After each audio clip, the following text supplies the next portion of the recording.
नमस्कार। मैं रेहाना खातून Shrimati Joy Harris girls inter college में इतिहास विषय की प्रवक्ता हूँ। आज मैं 12वीं कक्षा के बच्चों को इतिहास के पहले पाठ हड़प्पा सभ्यता अथवा सिंधु सभ्यता के बारे में पढ़ाने जा रही हूँ। हेलो बच्चों, गुड मॉर्निंग। बच्चों, आज मैं आपको हड़प्पा सभ्यता के बारे में, जो कि पहला पाठ है आपके विषय का, उसके बारे में बताने जा रही हूँ। आप लोग पिछली कक्षाओं में भी इस पाठ को पढ़ चुके हैं और इसको अब मैं विस्तार के साथ आपको बताऊंगी। सबसे पहले प्रश्न ये उठता है कि हड़प्पा सभ्यता और सिंधु सभ्यता क्या एक ही सभ्यता थी? तो निश्चित रूप से ये एक ही सभ्यता का नाम है। कुछ लोग इसको हड़प्पा सभ्यता कहते हैं और कुछ लोग सिंधु सभ्यता कहते हैं। नामकरण के संबंध में हड़प्पा सभ्यता का नाम पड़ा क्योंकि सबसे पहले 1920-21 में दयाराम साहनी और अखिलदास बनर्जी ने हड़प्पा नामक गांव, जो कि वर्तमान में पाकिस्तान के पंजाब प्रांत में स्थित है, वहाँ पे खुदाई कराई और एक विस्तृत, सुव्यवस्थित और विशालतम सभ्यता का पता चला। चूँकि पहली बार इस सभ्यता का पता हड़प्पा नामक जगह पर चला, इसलिए इसे हड़प्पा सभ्यता का नाम दिया गया। दूसरी बात सिंधु सभ्यता की है।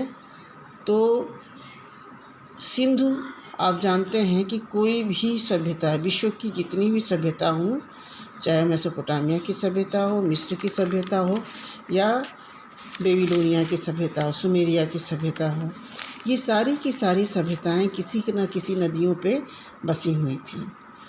उसी तरह से सिंधु घाटी की सभ्यता भी सिंधु और उसकी सहायक नदियों पे ही बसी हुई थी, इसलिए इसको सिंधु सभ्यता के नाम से जाना जाता है। अब सिंधु और उसकी जो सहायक, जो प्रमुख नदियां थीं, वो थीं रावी, झेलम, सतलज।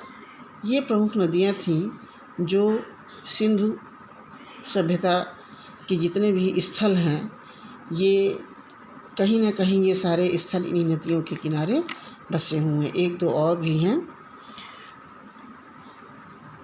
ये सभ्यता वास्तव में बहुत ही पुरानी सभ्यता है और इसका क्षेत्रफल बहुत ही विशाल है। हम आपको मानचित्र के द्वारा समझा रहे हैं। इसमें एक चीज़ देखिए, मानचित्र के माध्यम से हम आपको बता रहे हैं।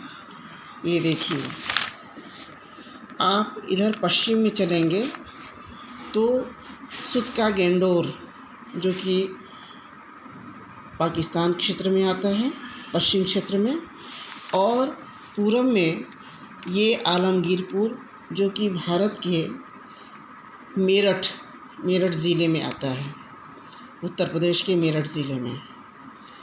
इधर उत्तर में चलेंगे तो ये जम्मू कश्मीर है। कश्मीर के मांडू नामक जगह तक ये सभ्यता फैली हुई थी। और दक्षिण में चलेंगे तो महाराष्ट्र में दैमाबाद एक जगह है, वहाँ तक ये सभ्यता फैली हुई थी। तो ये यहाँ से लेकर के पूरा ये और ये पूरी सभ्यता यहाँ तक फैली हुई थी। एक बहुत विशाल क्षेत्र है।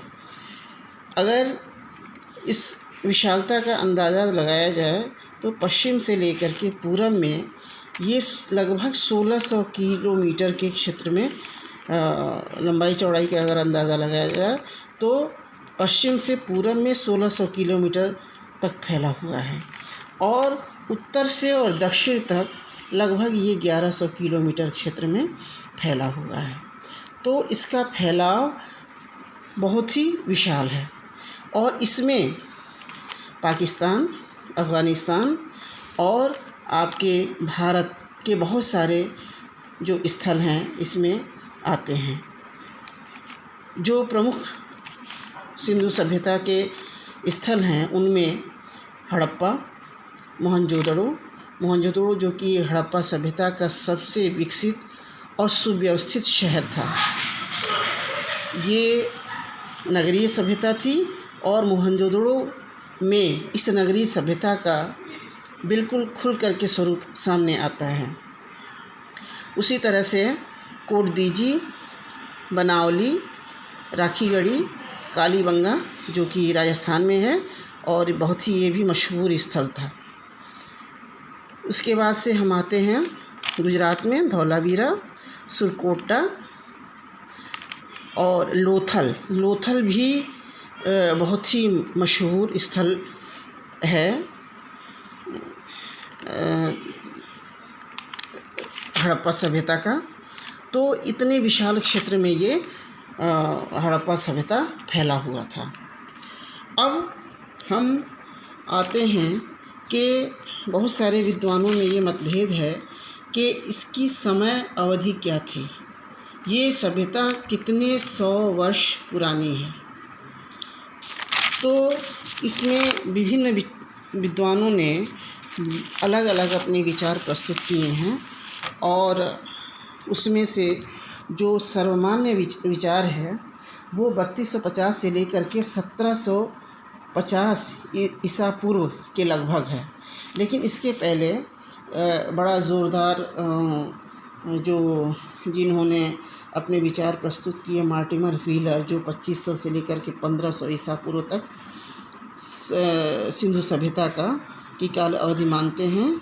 इसके अलावा माधव स्वरूप वत्स ने 3500 से लेकर के 2700 लगभग 500 वर्षों तक ये सिंधु सभ्यता का काल माना है, जबकि मार्टिमर व्हीलर ने लगभग 1000 वर्षों तक का इसका कार्यकाल माना है।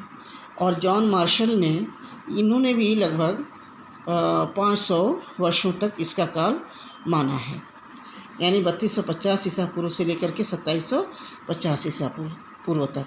लेकिन जनरली 3250 से लेकर के 1750 ईस्वी तक लगभग 1500 वर्षों तक, या यूँ कह लें कि 3250 से लेकर के 1500 ईसा पूर्व तक ये सभ्यता प्रचलित रही।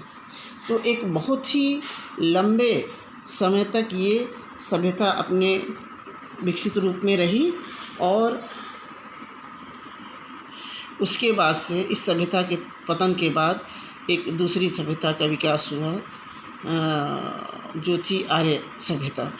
तो आज हम इस टॉपिक पे, जिसमें प्रमुख रूप से हमने जाना कि इसका नामकरण, क्षेत्रफल और इसकी काल अवधि के बारे में आज हमने जाना। हम अगले सेशन में और दूसरे विषयों पर विचार करेंगे। इसलिए आप अभी 2 प्रश्नों को करके लाइएगा कि सिंधु सभ्यता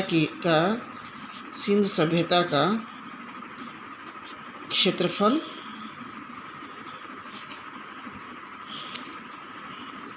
या विस्तार कहाँ से कहाँ तक था।